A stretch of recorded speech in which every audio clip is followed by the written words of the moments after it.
दादी माँ horror tales में आपका स्वागत है। रात गहरी हो चुकी है और कहानी शुरू होने वाली है। यहाँ हर कहानी सिर्फ सुनी नहीं जाती, महसूस होती है। तो अगर आप अकेला महसूस कर रहे हैं तो शायद आप अकेला नहीं हैं। ध्यान से सुनिए और बीच में मत बोलिए, क्योंकि कुछ कहानियाँ सुनने वालों को भी देख लेती हैं। शुरू करते हैं आज की कहानी। ये कहानी है एक ऐसे लड़के की जो एक दिन अपनी ही आवाज़ से डर गया। उसका नाम था कबीर। कबीर एक नॉर्मल लड़का था। कॉलेज जाता था, दोस्तों के साथ हंसता खेलता था और घर आकर अपने कमरे में अकेला टाइम स्पेंड करता था। उसका घर थोड़ा पुराना था, लेकिन बाहर से देखने पर बिल्कुल नॉर्मल लगता था। अंदर एक लंबी सी गैलरी, 2 बेडरूम्स, एक ड्राइंग रूम और एक छोटा सा स्टोर रूम जो हमेशा बंद रहता था। कबीर के पेरेंट्स अक्सर काम के लिए बाहर रहते थे और उसका छोटा भाई हॉस्टल में पढ़ता था। मतलब घर में अक्सर कबीर अकेला होता था और उसे अकेला रहना पसंद भी था, या शायद पहले था। एक शाम कबीर अपने रूम में बैठा था, मोबाइल चला रहा था। घर में पूरी खामोशी थी, फैन की हल्की सी आवाज़ और बाहर से कभी कभी गाड़ियों की आवाज़। सब नॉर्मल था। तभी किसी ने धीरे से उसका नाम लिया, कबीर। आवाज़ बहुत धीमी थी, लेकिन साफ थी, जैसे किसी ने उसके कान के पास आकर बोला हो। कबीर ने तुरंत पीछे मुड़कर देखा, कोई नहीं था। उसने सोचा शायद बाहर से किसी ने बुलाया होगा। वो उठा और दरवाजे तक गया, लेकिन बाहर भी कोई नहीं था। पूरा घर खाली। वो वापस आया। थोड़ा अजीब लगा, लेकिन उसने इग्नोर कर दिया। कुछ मिनट बाद फिर वही आवाज़ आई, इस बार थोड़ा ज़्यादा साफ, कबीर। इस बार वो आवाज़ उसके कमरे के बाहर से आई थी, जैसे कोई गैलरी में खड़ा हो। कबीर का दिल थोड़ा तेज़ धड़कने लगा। वो धीरे धीरे कमरे से बाहर निकला। गैलरी में देखा, कोई नहीं। कमरों के दरवाजे बंद, लाइट्स बंद, सब कुछ वैसा ही। अब उसे अजीब लगने लगा था, लेकिन उसने खुद को समझाया, शायद मेरा दिमाग खेल कर रहा है। रात हो चुकी थी। कबीर ने खाना खाया और सोने चला गया। कमरे की लाइट बंद की और बिस्तर पर लेट गया। कुछ देर बाद उसे फिर वही आवाज़ सुनाई दी, लेकिन इस बार वो आवाज़ कमरे के अंदर से आ रही थी, बहुत पास से। कबीर। उसने तुरंत आंखें खोल दी। कमरे में अंधेरा था, लेकिन उसे साफ महसूस हुआ जैसे कोई उसके कमरे में है और उसे देख रहा है। उसने धीरे से कहा, कौन है? कुछ सेकंड तक सन्नाटा, फिर वही आवाज़ बहुत धीरे, मैं। कबीर का गला सूख गया। उसने पूछा, कौन? इस बार कोई जवाब नहीं आया। वो पूरी रात नहीं सो पाया। अगली सुबह सब कुछ नॉर्मल लग रहा था, जैसे कुछ हुआ ही नहीं।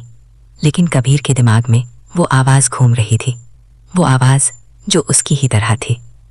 उसने ध्यान दिया कि वो आवाज़ उसकी अपनी आवाज़ जैसी लग रही थी। उसने खुद से कहा, नहीं, ऐसा नहीं हो सकता।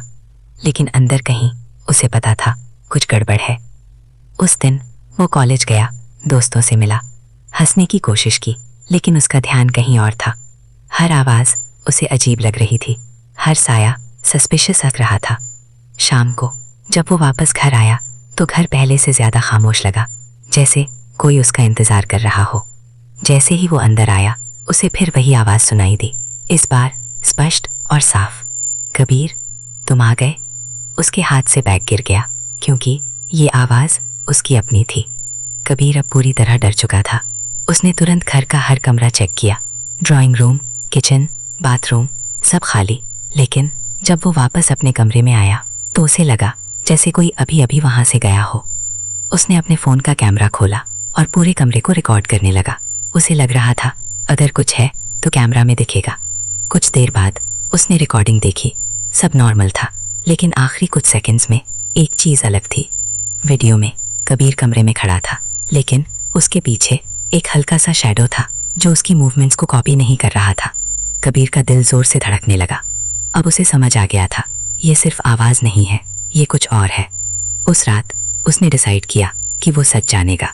वो बिस्तर पर लेट गया और जानबूझकर आंखें बंद कर लीं।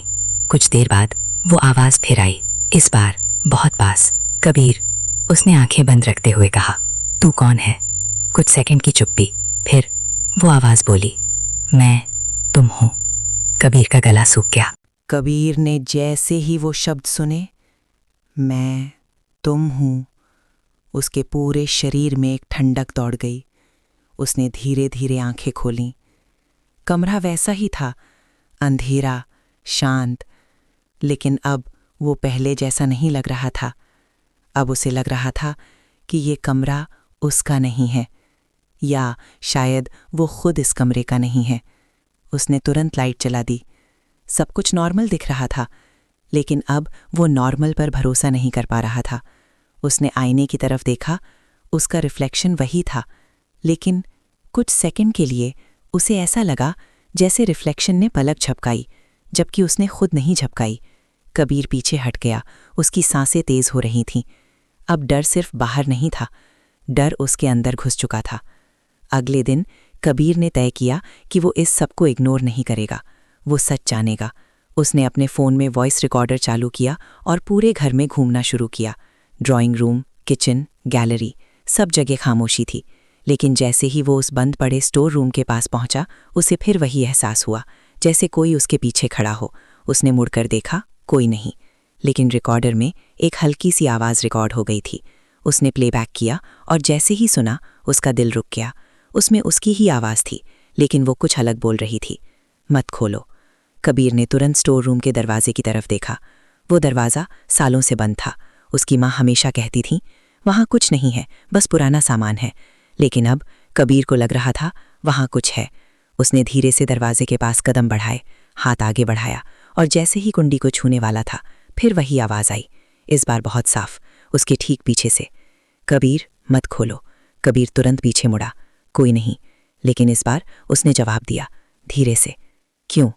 कुछ सेकंड की चुप्पी, फिर वो आवाज़ बोली, क्योंकि अगर तूने दरवाज़ा खोला तो मैं बाहर आ जाऊंगा। कबीर का गला सूख गया। उसने पूछा, तू अंदर है? और जवाब आया, नहीं, मैं बाहर हूँ। कबीर का दिमाग सुन्न हो गया। उसने तुरंत पीछे हटना चाहा, लेकिन उसके पैर जैसे जम गए थे। उसी समय स्टोर रूम के अंदर से हल्की सी आवाज़ आई, ठक, जैसे कोई अंदर से दरवाज़ा खटखटा रहा हो। कबीर की सांसें तेज हो गईं। उसने डर के मारे आंखें बंद कर लीं, और तभी उसे महसूस हुआ जैसे कोई उसके बहुत पास आकर खड़ा हो गया है, इतना पास कि उसकी सांस उसके कान से टकरा रही थी। और फिर धीरे से एक फुसफुसाहट, कबीर, तू अंदर है या बाहर? उसने तुरंत आंखें खोल दी, लेकिन वहाँ कोई नहीं था। अब उसे समझ नहीं आ रहा था क्या सच है और क्या नहीं। उस रात कबीर अपने कमरे में बैठा था, और पहली बार उसे लगा कि शायद वो इस घर में अकेला नहीं है। नहीं, शायद वो खुद ही दो जगह पर है। रात और गहरी हो चुकी थी। कबीर बिस्तर पर बैठा था, लेकिन आज वो सोने वाला नहीं था। आज वो इंतज़ार कर रहा था। कुछ देर बाद कमरे में वही एहसास फिर आया, लेकिन इस बार कबीर ने आंखें बंद नहीं की। उसने सीधे कहा, आजा, मुझे पता है तू यहीं है। कुछ सेकंड की खामोशी, फिर उसके सामने धीरे धीरे एक आकृति बनने लगी। पहले साया, फिर चेहरा, फिर पूरा शरीर, और कुछ ही पल में वो उसके सामने खड़ा था। कबीर, बिल्कुल वैसा ही, वही चेहरा, वही कपड़े, बस उसकी आंखें थोड़ी अलग थीं, थोड़ी खाली, थोड़ी गहरी। वो हल्का सा मुस्कुराया और बोला, अब तो पहचान लिया? कबीर ने कांपती आवाज में पूछा, तू क्या है? वो धीरे धीरे उसके पास आया और बोला, मैं वही हूँ जो हमेशा से यहाँ था। और तू? कबीर कुछ नहीं बोला। वो और करीब आया और बोला, तू तो बस मेरी आवाज़ सुनता था, अब मेरी जगह लेगा। कबीर पीछे हटने लगा, लेकिन इस बार उसके पैर नहीं चल रहे थे, जैसे वो फंस गया हो। अचानक कमरे की लाइट बंद हो गई, पूरा अंधेरा, और फिर दो आवाज़ें, एक कबीर की, मदद करो, और दूसरी, मैं ठीक हूँ। कुछ सेकंड बाद लाइट वापस आई।